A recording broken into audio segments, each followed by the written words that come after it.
মধ্যপ্রাচ্যের সাম্প্রতিক সংঘাতকে যদি শুধু একটি আঞ্চলিক যুদ্ধ হিসেবে দেখা হয় তাহলে হয়তো পুরো চিত্রটি বোঝা যাবে না।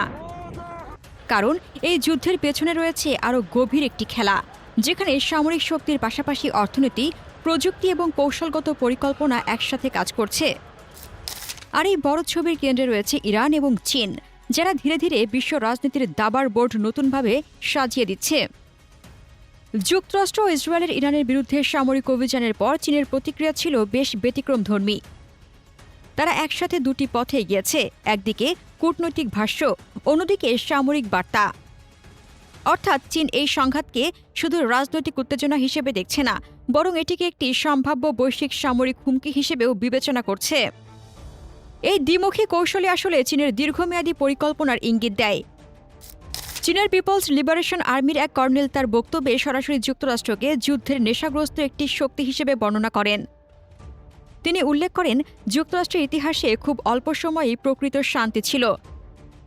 এই বক্তব্য শুধু একটি সমালোচনা নয়, বরং এটি একটি বৃহত্তর বার্তা, যেখানে চীন যুক্তরাষ্ট্রকে বৈশ্বিক অস্থিরতার অন্যতম উৎস হিসেবে তুলে ধরছে। এর মাধ্যমে চীন নিজেকে একটি দায়িত্বশীল ও স্থিতিশীল শক্তি হিসেবে উপস্থাপন করতে চাইছে। চীনের প্রেসিডেন্ট শি জিনপিংয়ের দৃষ্টিভঙ্গিও এই কৌশলের সঙ্গে গভীরভাবে সম্পর্কিত। তিনি দীর্ঘদিন ধরে মার্ক্সবাদ এবং কনফুসীয় দর্শনের একটি সমন্বিত রূপ প্রতিষ্ঠা করার চেষ্টা করছেন। কনফুসিয়াসের মতে, সঠিক ভাষা এবং নৈতিক অবস্থান একটি রাষ্ট্র পরিচালনার মূল ভিত্তি। এই ধারণাকে সামনে রেখে চীন এখন যুক্তরাষ্ট্রের ইরান বিরোধী যুদ্ধকে একটি নৈতিক ব্যর্থতা হিসেবে তুলে ধরছে। তারা বলছে, এটি এমন একটি রাষ্ট্রের কাজ যে তার নৈতিক দিক নির্দেশনা হারিয়ে ফেলেছে। এই বার্তাটি বিশেষ করে গ্লোবাল সাউথের দেশগুলোর মধ্যে বেশ সাড়া ফেলেছে, কারণ অনেক উন্নয়নশীল দেশ দীর্ঘদিন ধরে পশ্চিমা শক্তিগুলোর একতরফা সামরিক নীতির সমালোচনা করে আসছে। ফলে চীনের এই অবস্থান তাদের কাছে গ্রহণযোগ্য ও যৌক্তিক মনে হচ্ছে। তবে এই বিষয়টি শুধু কথার মধ্যে সীমাবদ্ধ নয়, বাস্তব যুদ্ধক্ষেত্রেও চীনের প্রভাব স্পষ্টভাবে দেখা যাচ্ছে। ইরানের সামরিক অবকাঠামো এখন চীনের বেইদু স্যাটেলাইট সিস্টেমের সঙ্গে সংযুক্ত, যার ফলে তাদের ক্ষেপণাস্ত্র ও ড্রোন হামলার নির্ভুলতা উল্লেখযোগ্যভাবে বেড়েছে। পাশাপাশি পশ্চিমা ইলেকট্রনিক জ্যামিং ব্যবস্থার বিরুদ্ধে প্রতিরোধ ক্ষমতাও শক্তিশালী হয়েছে, ফলে অপারেশন ব্যাহত করা এখন অনেক কঠিন। এছাড়া চীন ইরানকে উন্নত রাডার সিস্টেম, স্যাটেলাইট সমন্বিত নজরদারি প্রযুক্তি, সাইবার সক্ষমতা এবং যোগাযোগ নেটওয়ার্ক উন্নয়নে সহায়তা করছে বলে বিশ্লেষকদের ধারণা। চীন তাদের ২৫ বছরের কৌশলগত অংশীদারিত্বের অংশ হিসেবে ইরানকে উন্নত রাডার প্রযুক্তিও সরবরাহ করেছে, যা স্যাটেলাইট সিস্টেমের সঙ্গে সমন্বিতভাবে কাজ করবে। এর ফলে ইরানের প্রতিক্রিয়ার সময় উল্লেখযোগ্যভাবে কমে গেছে। তারা এখন দ্রুত শত্রুর গতিবিধি শনাক্ত করে পাল্টা আক্রমণ চালাতে পারছে। এই পরিবর্তন যুদ্ধের গতিপথে বড় প্রভাব ফেলছে।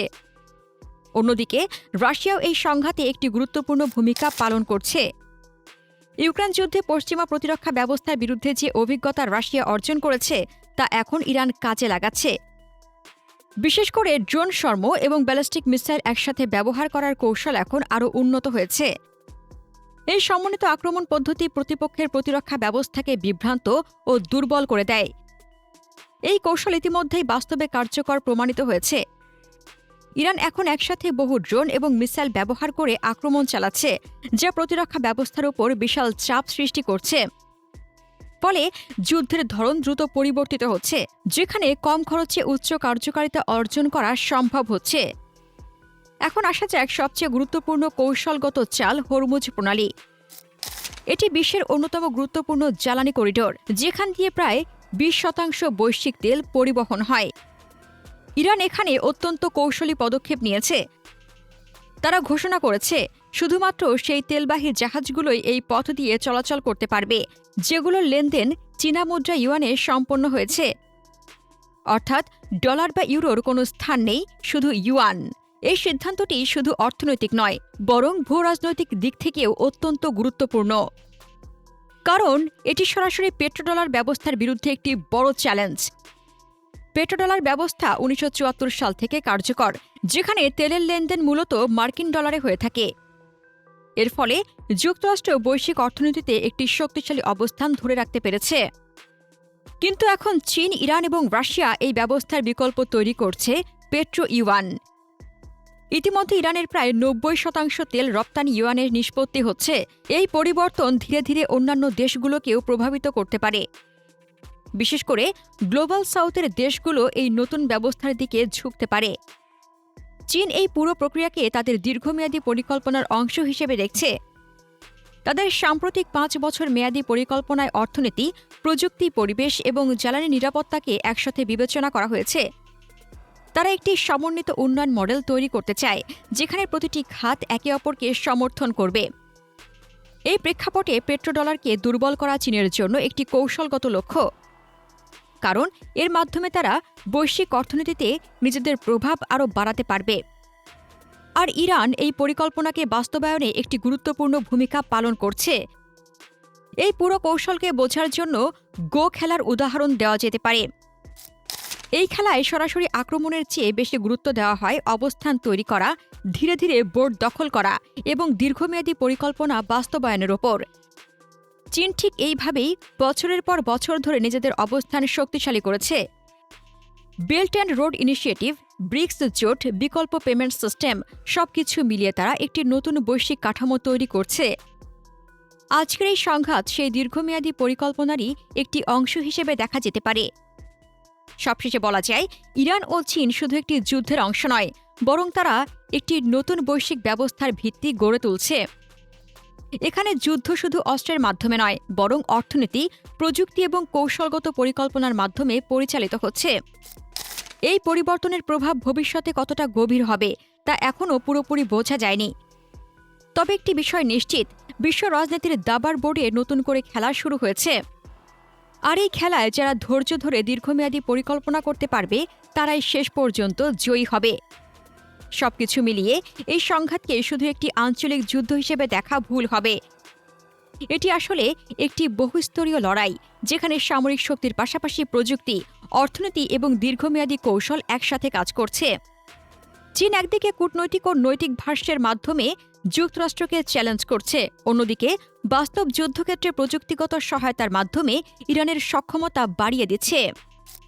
বেইডু স্যাটেলাইট, উন্নত রাডার, সাইবার ও যোগাযোগ প্রযুক্তি সব মিলিয়ে ইরান এখন আরও দ্রুত, নির্ভুল ও কার্যকরভাবে আঘাত হানতে পারছে। একই সঙ্গে রাশিয়ার অভিজ্ঞতা এবং ড্রোন মিসাইল সমন্বিত কৌশল যুদ্ধের ধরনকে নতুনভাবে সংজ্ঞায়িত করছে, যেখানে কম খরচে বড় প্রভাব তৈরি করা সম্ভব হচ্ছে। অন্যদিকে হরমুজ প্রণালী ও পেট্রো ইউয়ান কৌশল দেখিয়ে দিচ্ছে এই লড়াই শুধু অস্ত্রের নয়, বরং বৈশ্বিক অর্থনৈতিক ব্যবস্থার নিয়ন্ত্রণ নিয়েও। পেট্রোডলারের বিকল্প হিসেবে ইউয়ান ভিত্তিক লেনদেন ধীরে ধীরে একটি নতুন বাস্তবতা তৈরি করছে, যা ভবিষ্যতে শক্তির ভারসাম্য বদলে দিতে পারে। সবশেষে বলা যায়, ইরান ও চীন ধীরে ধীরে এমন একটি নতুন বৈশ্বিক কাঠামো তৈরি করছে, যেখানে যুদ্ধের সংজ্ঞায় বদলে যাচ্ছে। এটি শুধু বন্দুক ও মিসাইলের যুদ্ধ নয়, এটি প্রযুক্তি, অর্থনীতি এবং কৌশলের সমন্বিত লড়াই। বিশ্ব রাজনীতির দাবার বোর্ডে নতুন করে খেলা শুরু হয়ে গেছে। আর এই খেলায় যারা ধৈর্য, পরিকল্পনা এবং কৌশল ধরে রাখতে পারবে, তারাই শেষ পর্যন্ত প্রভাব বিস্তার করবে। প্রিয় দর্শক, চীনের এই কৌশলকে আপনি কিভাবে দেখছেন? আপনার মতামত কমেন্টে জানান। মধ্যপ্রাচ্য নিয়ে আরও জানতে আমাদের চ্যানেলটির ভিডিও ট্যাব থেকে ঘুরে আসুন। এই ভিডিওটি ভালো লাগলে লাইক বাটনে ক্লিক করুন। ভিডিওটি আপনার বন্ধুদের সাথে শেয়ার করে তাদেরকেও ভিডিওটি দেখার সুযোগ করে দিন। ধন্যবাদ।